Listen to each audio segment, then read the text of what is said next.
Meryl Streep doubles down on Donald Trump criticism. Meryl Streep doubles down on Donald Trump criticism with another stinging speech and claims she has been targeted by brown shirts and bots for her Golden Globes rant against the president. Meryl Streep doubled down on her criticism of Donald Trump on Saturday with another biting speech in which she claimed to have been attacked by brown shirts and bots for speaking out against him. In a play on his description of her as the most overrated actress in Hollywood, she told the audience at a gala for the LGBT group Human Rights Campaign that she had also become the most berated star of her time for speaking out against him. "I am the most overrated and the most overdecorated, and currently, I am the most overberated actress, who likes football, of my generation." The actress said she had no choice but to speak out against him at the Golden Globes, but that she had been targeted for doing so. "It's terrifying to put the target on your forehead, and it sets you up for all sorts of attacks and armies of brown shirts and bots and worse, and the only way you can do it is if you feel you have to. You have to. You don't have an option. You have to." Brown shirts is the colloquial collective name used to describe the Sturmabteilung, an early branch of Nazi militia.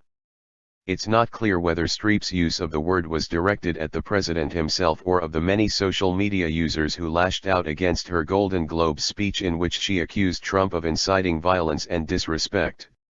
She hooked her argument to his campaign trail imitation of a disabled New York Times reporter, which she said was cruel and mocking. Trump maintains that he was not making fun of the journalist's disability. In an extension of the scathing January speech, on Saturday Streep said she'd have liked to have stayed at home and loaded the dishwasher, but that she felt compelled to speak out because of her platform. "Evil prospers when good men do nothing, ain't that the truth?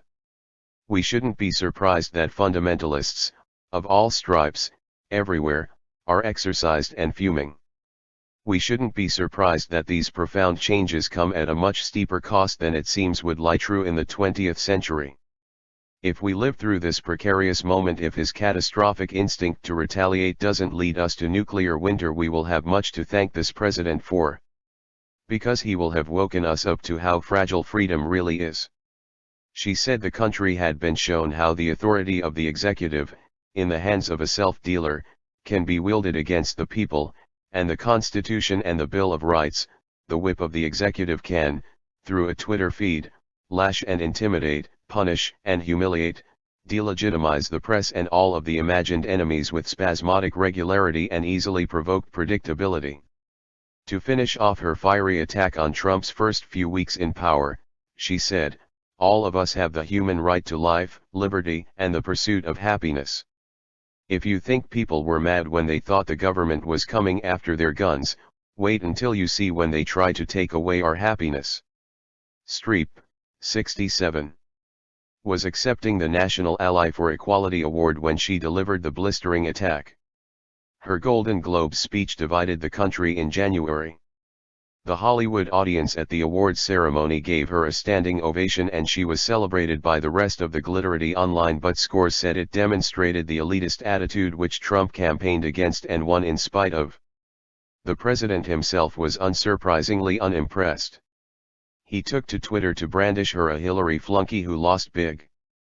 Meryl Streep, one of the most overrated actresses in Hollywood, doesn't know me but attacked last night at the Golden Globes. She is a Hillary flunky who lost big. For the 100th time, I never mocked a disabled reporter, would never do that, but simply showed him groveling when he totally changed a 16-year-old story that he had written in order to make me look bad. Just more very dishonest media, he said. The journalist mentioned by both Trump and Streep is Serge Kovaleski, a New York Times reporter with Arthrogryposis. He claims there is no way the president could not have known about his disability and that the pair were on a first-name basis for years. Trump singled him out at a rally in South Carolina in 2015 where he imitated him to a laughing crowd by waving his hands around while complaining about a story he'd written.